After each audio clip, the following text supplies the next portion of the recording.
Civil സർവീസിലേക്കൊരു വഴികാട്ടി. UPSC, IAS, IPS, IFS, IRS തുടങ്ങിയ പരീക്ഷകൾക്ക് തയ്യാറെടുക്കേണ്ടത് എങ്ങനെ? വിവരങ്ങൾ പങ്കുവയ്ക്കുന്നത് എഴുത്തുകാരനും IAS മെന്ററുമായ ജാഫർ അമീർ UC. സിവിൽ സർവീസിലേക്കൊരു വഴികാട്ടി. സാർ, ഇപ്പോൾ ഈ ഒരു പരീക്ഷയ്ക്ക് തയ്യാറെടുക്കുന്നതിനെ പറ്റി കുറേ കാര്യങ്ങൾ പറഞ്ഞു. അപ്പോൾ ഇനിയിപ്പോൾ ഒരു കുറച്ച് സംശയങ്ങളും കൂടി ഉണ്ട്, നമുക്ക് അതുകൂടെ ഒന്ന് തീർക്കാം.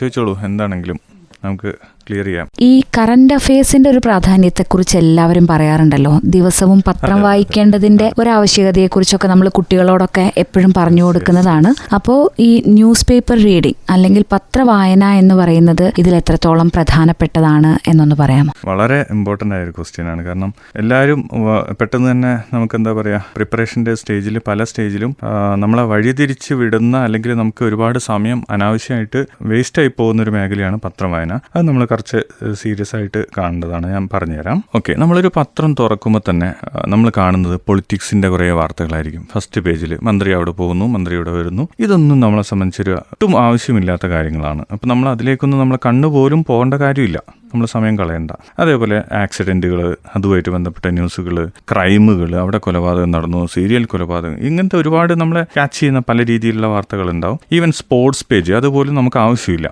സ്പോർട്സ് എന്ന് പറയുന്ന നാഷണൽ ലെവലിൽ അതേപോലെ ഇന്റർനാഷണൽ ലെവലിൽ ഇമ്പോർട്ടൻ്റ് ആയ കാര്യങ്ങൾ മാത്രമാണ് നമുക്ക് ആവശ്യമുള്ളത്. അതൊക്കെ നമുക്ക് ഈസി ആയിട്ട് കളക്ട് ചെയ്യാൻ പറ്റും. ഇതൊന്നും പത്രത്തിൽ നമ്മൾ വായിക്കേണ്ട കാര്യം. പിന്നെ നമ്മൾ ഈ ബിസിനസ് പേജൊക്കെ വായിക്കുമ്പോൾ അതിലൊക്കെ ഒരുപാട് ഡെയിലി അപ്ഡേറ്റ് ചെയ്യേണ്ടതായിട്ടുള്ള കുറേ കാര്യങ്ങളുണ്ട്. ഇതൊന്നും നമുക്ക് ആവശ്യമുള്ള കാര്യങ്ങളല്ല. അങ്ങനെയാണെങ്കിൽ നമ്മൾ പത്രത്തിൽ എന്തൊക്കെയാണ് വായിക്കേണ്ടത് എന്നൊന്ന് പറയാമോ? ഈ സ്റ്റോക്ക് മാർക്കറ്റിനെ കുറിച്ചൊക്കെയുള്ള വാർത്തകളൊക്കെ ദിവസവും എന്ന പോലെ തന്നെ ഉണ്ടാവാറുണ്ടല്ലോ പത്രത്തിൽ. അതെ അതെ അതെ, അതും ഈ പറഞ്ഞ പോലെ നമുക്ക് ആവശ്യമില്ലാത്തൊരു കാര്യമാണ്. സ്റ്റോക്ക് മാർക്കറ്റിന്റെ ഡീറ്റെയിൽസ് ഒന്നും നമുക്ക് ആവശ്യമില്ല.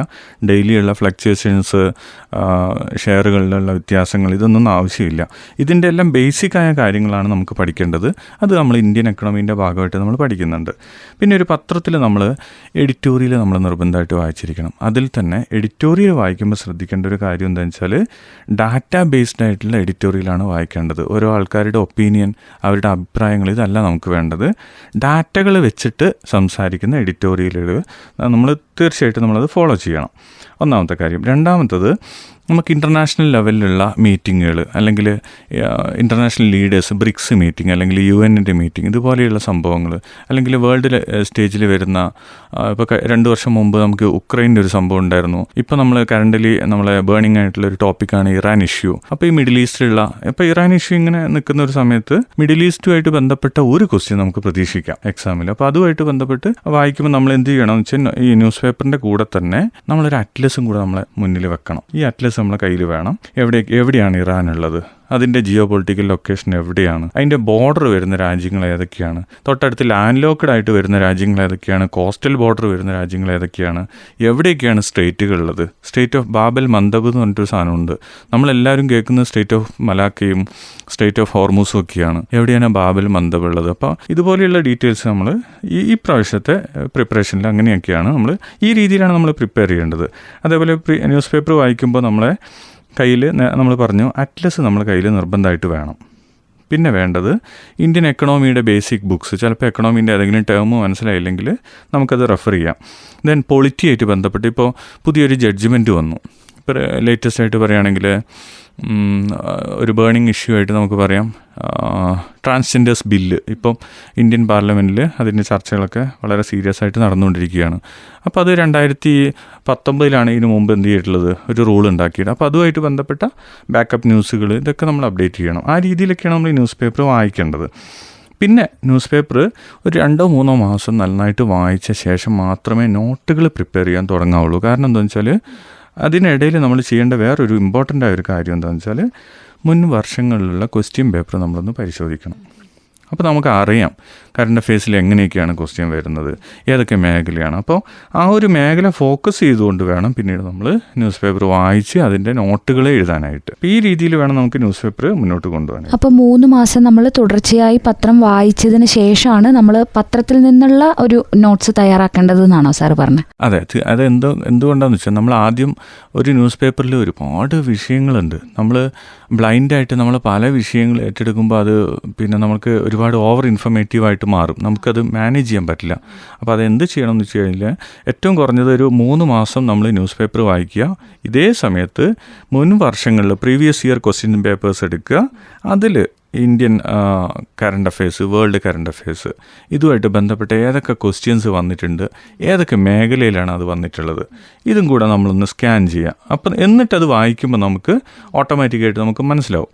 എന്നിട്ട് വേണം നമ്മൾ എന്ത് ചെയ്യാനായിട്ട്, ഇതിൻ്റെ നോട്ട് പ്രിപ്പയർ ചെയ്ത് മുന്നോട്ട് പോകാനായിട്ട്. ഇല്ലെങ്കിൽ നമ്മൾ ഒരുപാട് സമയം നമ്മൾ അതിന് വേണ്ടിയിട്ട് കളയേണ്ടി വരും. അങ്ങനെ ഏതൊക്കെ പ്രധാനപ്പെട്ട പത്രങ്ങൾ ഏതൊക്കെയാണ് ഫോളോ ചെയ്യേണ്ടതെന്ന് പറയാൻ മറന്നു. പ്രധാനമായിട്ട് നമുക്ക് ഫോളോ ചെയ്യേണ്ടത് ഹിന്ദു അല്ലെങ്കിൽ Indian express, even times of India ചെയ്യാം. ഏതെങ്കിലും ഒരു പത്രം ഫോളോ ചെയ്താൽ മതി. ബാക്കി ഇൻഫർമേഷൻ നമുക്ക് കളക്റ്റീവ്ലി കിട്ടും. ഇല്ലെങ്കിൽ ഓൾ ഇന്ത്യ റേഡിയോയിൽ ഡെയിലി ന്യൂസ് ഉണ്ട്. നിങ്ങൾക്ക് അറിയുമെന്ന് അറിയില്ല. അത് നമ്മൾ ഈ ആസ്പിരൻസ് ഒരുപാട് പേര് യൂസ് ചെയ്യുന്ന സാധനമാണ്.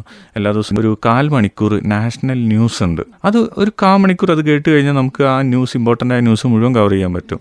അതേപോലെ ഓൾ ഇന്ത്യ റേഡിയോയിൽ സ്പോട്ട്ലൈറ്റ് എന്ന് പറഞ്ഞ് പ്രധാനപ്പെട്ട ഓരോ മന്ത്രി, മിനിസ്റ്റർ അല്ലെങ്കിൽ അതിൻ്റെ സെക്രട്ടറി ആയിട്ടുള്ള ഇൻ്റർവ്യൂ ഉണ്ടാവും. അപ്പോൾ ഗവൺമെൻറ് പോളിസികളും കാര്യങ്ങളൊക്കെ പഠിക്കാൻ ഏറ്റവും നല്ലൊരു മീഡിയമാണ് all India radio. Akashvani English ബുള്ളറ്റിനുകൾ നമ്മൾ പ്രക്ഷേപണം ചെയ്യാറുണ്ട്, ഇവിടെ ചെയ്യുന്നുണ്ട് ദിവസവും. വളരെ ഇമ്പോർട്ടൻ്റ് ആയിട്ടുള്ള കാര്യങ്ങളാണ്. ഇന്ന് ഒരുപാട് ക്വസ്റ്റ്യൻസ് വന്നിട്ടുണ്ട് കേട്ടോ. സിവിൽ സർവീസിൽ വളരെ ഈസി ആയിട്ട് നമുക്കൊരു ചിലവില്ലാതെ, ഒരു രൂപ ചിലവില്ലാതെ നമുക്ക് കിട്ടാവുന്ന ഇൻഫർമേഷനാണ് ഓൾ ഇന്ത്യ റേഡിയോ ഒക്കെ. ഈ രീതിയിലൊക്കെയാണ് പിന്നെ നമ്മൾ കറണ്ട് അഫെയർസും അതേപോലെ ന്യൂസ് പേപ്പറും ഒക്കെ വായിക്കേണ്ടത്. ഇതിൻ്റെ കൂടെ 2 കാര്യം കൂടെ പറയാനുണ്ട്. ഗവൺമെൻറ് ഓഫ് ഇന്ത്യയുടെ പബ്ലിക്കേഷനായ യോജന ആൻഡ് കുരുക്ഷേത്ര, ഈ 2 ചെറിയ മാഗസിൻ ജേണലുകളാണ്. ഇത് രണ്ടും നിങ്ങൾ എക്സാമിൻ്റെ പ്രിപ്പറേഷനായിട്ട് മസ്റ്റായിട്ട് വായിച്ചിരിക്കണം. ഇപ്പോൾ പത്രത്തെക്കുറിച്ച് സാറ് പറഞ്ഞു, ഏതൊക്കെ പത്രങ്ങളെയാണ് നമ്മൾ ഫോളോ ചെയ്യേണ്ടത് എന്നുള്ളതിനെക്കുറിച്ചും പറഞ്ഞു. ഒരു കാര്യം കൂടെ അതിൽ ആഡ് ചെയ്തോട്ടെ. ഇപ്പോൾ നമ്മൾ കുറച്ചും കൂടെ ശാസ്ത്രീയമായിട്ട് നമ്മൾ ഇതിൻ്റെ ഒരു നോട്ട് ചെയ്തു പോവുകയാണെങ്കിൽ ന്യൂസ് പേപ്പറിൽ വരുന്ന ഡീറ്റെയിൽസ് ഓരോന്ന് നമ്മൾ ചെറിയ നോട്ടുകളായിട്ട് നമ്മളിങ്ങനെ നോട്ട് ബുക്കിൽ എഴുതുമല്ലോ. ആ സമയത്ത് ലെഫ്റ്റ് സൈഡിൽ കുറച്ച് ഗ്യാപ്പ് ഇട്ട് വെക്കുക. കാരണം 1 വർഷമാണ് നമ്മൾ പ്രിപ്പറേഷൻ ടൈം. അപ്പോൾ ഇതിനിടയിൽ ചിലപ്പോൾ ഇന്ന് നമ്മൾ ഒരു മിഡിൽ ഈസ്റ്റിലെ ഒരു സംഭവത്തിനെ കുറിച്ച് വായിച്ച് കുറച്ച് പോയിന്റ് നോട്ട് ചെയ്താൽ ചിലപ്പോൾ അടുത്ത പോയിന്റ് കിട്ടുന്ന 6 മാസം കഴിഞ്ഞിട്ടായിരിക്കും. അപ്പോൾ നമുക്ക് ഇവിടെ വന്നിട്ട് അതിൽ അഡീഷണൽ ഒരു പോയിന്റ് എഴുതുമ്പോൾ നമുക്ക് ഈസി ആയിട്ട് എല്ലാം കൂടെ കണക്ട് ചെയ്ത് ഒന്നിച്ച് പഠിച്ചെടുക്കാൻ പറ്റും. ഇനി സപ്പോസ് അങ്ങനെ ഒരു ഏരിയ ഫുള്ളായി പോയി എന്ന് വിചാരിച്ചോ, നമുക്ക് പാരഗ്രാഫ് ആയിട്ട് തിരിച്ചിട്ട് ഓരോ പാരഗ്രാഫിനും ഒരു നോട്ട് ബുക്കിൽ എഴുതുന്ന കാര്യങ്ങൾക്ക് ഒരു സീരിയൽ നമ്പർ ഇടുവാണെങ്കിൽ, ഇപ്പോൾ 8ാമത്തെ സീരിയൽ നമ്പർ നമ്മൾ 1ാമത്തെ സീരിയൽ നമ്പറുമായിട്ട് കണക്റ്റഡ് ആണെങ്കിൽ 8ന്റെ ബ്രാക്കറ്റിൽ 1 ഇട്ട് കഴിഞ്ഞാൽ നമുക്ക് ഈസി ആയിട്ട് എന്ത് ചെയ്യാൻ പറ്റും, ബാക്കും ഫ്രണ്ടും റെഫർ ചെയ്യാൻ പറ്റും. അപ്പോൾ ആ രീതിയിലും കൂടെ ഒന്ന് പ്രിപ്പയർ ചെയ്യുകയാണെങ്കിൽ കുറച്ചും കൂടെ സയന്റിഫിക് ആയിട്ട് അത് നമുക്ക് പ്രിപ്പയർ ചെയ്യാൻ പറ്റും. നമുക്ക് ഒരുപാട് പഠിക്കാനും വായിക്കാനും. ഇപ്പോൾ പത്രത്തെക്കുറിച്ചാണ് സാറ് പറഞ്ഞുകൊണ്ടിരുന്നത്. എങ്ങനെയാണ് നമ്മളുടെ ഈ ഒരു റൈറ്റിംഗ് സ്കില്ല്, എഴുതാനുള്ള ഒരു കഴിവിനെ നമ്മൾ വളർത്തേണ്ടത് എന്നുള്ളതിനെക്കുറിച്ച് പറയാമോ? വളരെ പ്രധാനപ്പെട്ട ഒരു കാര്യമാണ് ഒരു നോട്ട് മേക്കിംഗ് എന്ന് പറയുന്നത്. സത്യത്തിൽ നമ്മൾ പല കുട്ടികളും നോട്ട് എഴുതേണ്ടതുണ്ടോ, പ്രിപ്പയർ ചെയ്യേണ്ടതുണ്ടോ എന്നൊക്കെ ആലോചിക്കും. നമ്മൾ ആദ്യം ആലോചിക്കേണ്ട ഒരു കാര്യം, നമ്മൾ എന്തൊരു കാര്യം എഴുതി പഠിക്കുകയാണെങ്കിൽ നമുക്കത് ഈസി ആയിട്ട് പഠിക്കാൻ പറ്റും. നമുക്കൊരു പെൻ ആൻഡ് പേപ്പർ ടച്ച് ഉണ്ടെങ്കിൽ നമ്മൾ ഹാർട്ട് ആൻഡ് സോൾ കൊടുത്തിട്ടാണ് ആ വർക്ക് ചെയ്യുന്നത്. അപ്പോൾ നമുക്ക് അതിനോടൊരു അറ്റാച്ച്മെൻറ്റ് വരും. ഓട്ടോമാറ്റിക്കായിട്ട് അത് നമ്മൾ പഠിക്കും. ഒരു 10 പ്രാവശ്യം വായിക്കുന്നതിന് തുല്യമാണ് ഒരു തവണ എഴുതുന്നത്. അതിന് കുറച്ച് സമയം കൂടുതൽ എടുക്കുമെങ്കിലും അതിന് നല്ലൊരു ഫലമുണ്ട്. 2ാമത്തെ കാര്യം എന്ന് വെച്ചാൽ, ഈ നോട്ട് നമ്മൾ വായിക്കുന്ന ബുക്സിനേക്കാൾ ഒരിക്കലും വലുതാവാൻ പാടില്ല. കാരണം നമുക്കറിയാം, ഇന്ത്യൻ പൊളിറ്റി അല്ലെങ്കിൽ ഒരു ഇന്ത്യൻ കോൺസ്റ്റിറ്റ്യൂഷൻ എടുത്തു കഴിഞ്ഞാൽ അതിനെക്കുറിച്ച് നമ്മൾ നോട്ട് എഴുതിയാൽ ആ ടെക്സ്റ്റിൻ്റെ 3 ഇരട്ടിയുള്ള നോട്ടായിട്ട് അത് മാറും. അപ്പോൾ നോട്ട് ഒരു വലിയ ബേർഡനായിട്ട് മാറും. പിന്നെ അങ്ങനെയല്ല നോട്ട് ചെയ്യേണ്ടത്.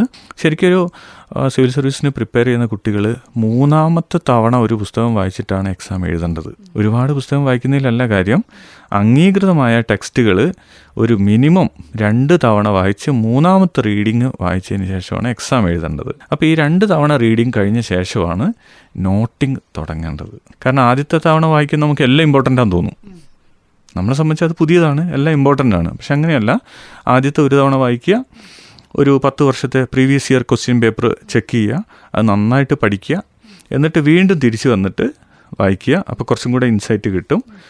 ദെൻ ആ രണ്ടാമത്തെ റീഡിങ് കൂടെ കഴിഞ്ഞ ശേഷം വേണം നമ്മൾ എന്ത് ചെയ്യാനായിട്ട് നോട്ടിങ് സ്റ്റാർട്ട് ചെയ്യാൻ.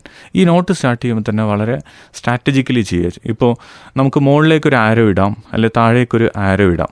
മുകളിലേക്ക് ആരോ ഇട്ടാൽ ഞാൻ ഓരോരുത്തർക്കും ഓരോ കോഡാണ്. ഇപ്പോൾ ഇൻക്രീസിങ്, ഇപ്പോൾ ഒരു എന്താ പറയുക, വനിതാ ലിറ്ററസി കൂടുന്നു എന്ന് പറയുന്നത് വനിതാ ലിറ്ററസി മുകളിലേക്കൊരു ആരോ മാത്രം ഇട്ടാൽ മതി എന്ന് പറഞ്ഞാൽ ആ ഒരു സംഭവം നമുക്ക് മനസ്സിലായി, അത് ഇമ്പ്രൂവിങ് ആണ്.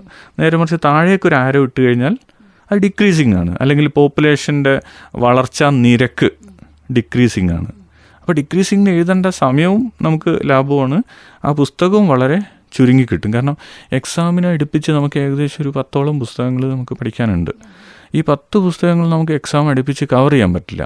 പക്ഷേ 10 ചെറിയ നോട്ട് ബുക്കാണെങ്കിൽ നമുക്കൊന്ന് വായിച്ച് നോക്കാൻ പറ്റിയില്ലെങ്കിൽ മറിച്ച് നോക്കിയാൽ പോലും അത് 2-3 തവണ മുമ്പ് നമ്മൾ വായിച്ച് നോക്കിയിട്ടുണ്ടെങ്കിൽ ഓൾറെഡി നമ്മളെ മനസ്സിലുണ്ടാവും, അതുമായിട്ട് ഒരു കണക്ഷൻ ഉണ്ടാവും. ഓട്ടോമാറ്റിക്കായിട്ട് അതിൻ്റെ പിക്ചറൊക്കെ നമ്മളെ ഉള്ളിൽ വരും. എക്സാമിന് മുമ്പ് ഒന്ന് മറിച്ച് നോക്കുമ്പോൾ എല്ലാം നമ്മളെ മനസ്സിലേക്ക് വരും. അപ്പോൾ ഈ രീതിയിൽ note making is very important. അപ്പോൾ കീവേഡുകൾ ഉപയോഗിക്കുക, അതേപോലെ മൈൻഡ് മാപ്പുകൾ അറിയാമല്ലോ. ചെറിയൊരു ടോപ്പിക്ക് പറയുകയാണെന്നുണ്ടെങ്കിൽ, എക്സാമ്പിൾ പറയുകയാണെങ്കിൽ മീഡിയവൽ ഇന്ത്യയിലുള്ള ടെമ്പിൾസ്, നമ്മൾ തഞ്ചാവൂരിലെ ബൃഹദേശ്വര ടെമ്പിളിനെ കുറിച്ച് പറയുകയാണെന്നുണ്ടെങ്കിൽ, തഞ്ചാവൂരിലെ ബൃഹദേശ്വര ടെമ്പിളിനെ കുറിച്ച് പറയുന്നു. അതിൻ്റെ തൊട്ട് താഴെ ഒരു ആരോ ഇട്ടിട്ട് ദ്രവീഡിയൻ ആർക്കിടെക്ചർ എന്ന് പറയുന്നു. അതിൻ്റെ നേരെ അത് നിർമ്മിച്ച ആൾ രാജരാജ ചോളൻ, പുള്ളിനെക്കുറിച്ച് പറയുന്നു. പിന്നെ അതിൻ്റെ കാലഘട്ടം CE 1000 എന്ന് പറയുന്നു. പിന്നെ അതിൻ്റെ പ്രത്യേകതകൾ എന്ന് പറയുന്നു. അതിനുശേഷം ഈ ചോള സാമ്രാജ്യത്തിൻ്റെ കുറച്ച് കാര്യങ്ങൾ പറയാം. അല്ലെങ്കിൽ ഇതിൻ്റെ ഈ കൺസ്ട്രക്ഷൻ, സൗത്ത് ഇന്ത്യയിൽ തന്നെ ഏറ്റവും ഉയരമുള്ള ഒരു ടെമ്പിൾ, അല്ലെങ്കിൽ പെരിയ കോവിൽ എന്നറിയപ്പെടുന്ന ടെമ്പിൾ, ആ ടെമ്പിളിൻ്റെ മറ്റൊരു പേര്, അതിൻ്റെ പിന്നെ 2 ഗേറ്റുകളുണ്ട്. അതിൽ ആദ്യത്തെ ഗേറ്റിൻ്റെ പേര് കേരളാന്തക എന്നാണ്. ശരി, കേരളം വിജയിച്ച ആൾ എന്നുള്ള രീതിയിലാണ്. അപ്പോൾ അങ്ങനെയൊക്കെയുള്ള ചെറിയ മൈന്യൂട്ട് ഡീറ്റെയിൽസ് നമുക്ക് എന്ത് ചെയ്യാൻ പറ്റും, ഓരോ മൈൻഡ് മാപ്പിലൂടെയും ഇങ്ങനെ കൊണ്ടുവരാൻ പറ്റും. അപ്പോൾ ഈ രീതിയിലൊക്കെ നമ്മൾ ചെയ്യുമ്പോൾ വളരെ ഈസി ആയിട്ട് നമുക്കത് പഠിച്ചെടുക്കാൻ പറ്റും. ശ്രോതാക്കൾ കേട്ടത് UPSC, IAS, IPS, IFS, IRS തുടങ്ങിയ പരീക്ഷകൾക്ക് തയ്യാറെടുക്കേണ്ടത് എങ്ങനെ എന്നതിനെക്കുറിച്ച്. വിവരങ്ങൾ പങ്കുവച്ചത് എഴുത്തുകാരനും IAS മെന്ററുമായ ജാഫർ അമീർ UC. തുടർന്ന് കേൾക്കാം അടുത്ത അധ്യായത്തിൽ. സിവിൽ സർവീസിലേക്കൊരു വഴികാട്ടി.